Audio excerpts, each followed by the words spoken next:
یہ سورہ مبارکہ مدینہ میں نازل ہوئی تھی اور اس کی 18 آیات ہیں،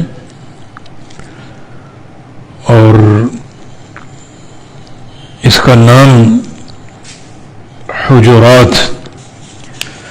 اس سورہ کی آیت نمبر 3 سے بلکہ آیت نمبر 4 سے لیا گیا ہے۔ حجرات، حجرت ان کی جمع ہے کمرہ، ان زمین کا وہ ٹکڑا جس کے چاروں طرف کوئی پردہ یا دیوار کھینچ دیں تو وہ حجرہ بن جاتا ہے، اور کیونکہ وہ پردہ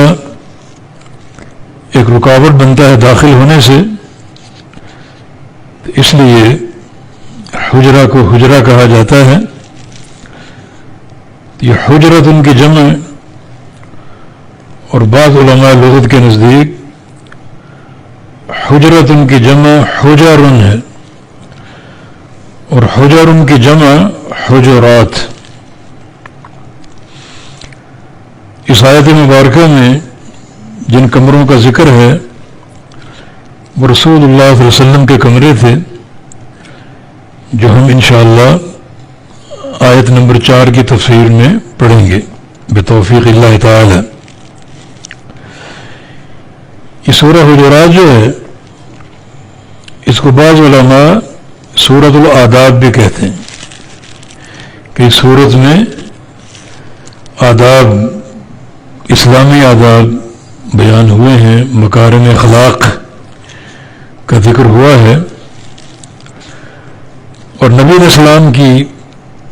بعثت کے مقاصد میں سے ایک مقصد اخلاق کی تعلیم بھی تھا۔ انک لعلی خلق عظیم، آپ خلق عظیم کے مالک ہیں، اور بقول سید عائشہ صدیقہ رضی اللہ عنہا کان خلق القرآن، پورا قرآن اللہ کے پیغمبر کا اخلاق تھا۔ اور نبی علیہ السلام کی حدیث ہے بعثت لأتمم مکارم الاخلاق، مجھے بھیجا گیا ہے مکارم اخلاق کی تعلیم دینے کے لیے۔ اس صورت میں جن اخلاق کا ذکر ہے ان کا خلاصہ یہ ہے کہ 5 طرح کے اخلاق بیان ہوئے ہیں۔ ایک وہ اخلاق جس کا تعلق اللہ تعالیٰ سے ہے، دوسرے وہ اخلاق جن کا تعلق رسول اللہ صلی اللہ علیہ وسلم سے ہے، تیسرے وہ اخلاق جن کا تعلق فاسق اور فاجر مسلمانوں سے ہے، جو کلمہ گو تو ہیں، صاحب ایمان تو ہیں، مگر گناہوں کا ارتکاب بھی کرتے تھے، فسق و فجور کا ارتکاب بھی کرتے تھے۔ اور چوتھے نمبر پر وہ اخلاق جن کا تعلق مومنین سے ہے، اور مومنین کی 2 قسمیں، کچھ وہ جو اس وقت موجود تھے ان کے ساتھ اخلاقی رویہ، اور کچھ وہ جو موجود نہیں تھے بعد میں آنے والے ان کے ساتھ اخلاقی رویہ۔ تو یہ 5 طرح کے خلق، یہ 5 طرح کے اخلاق،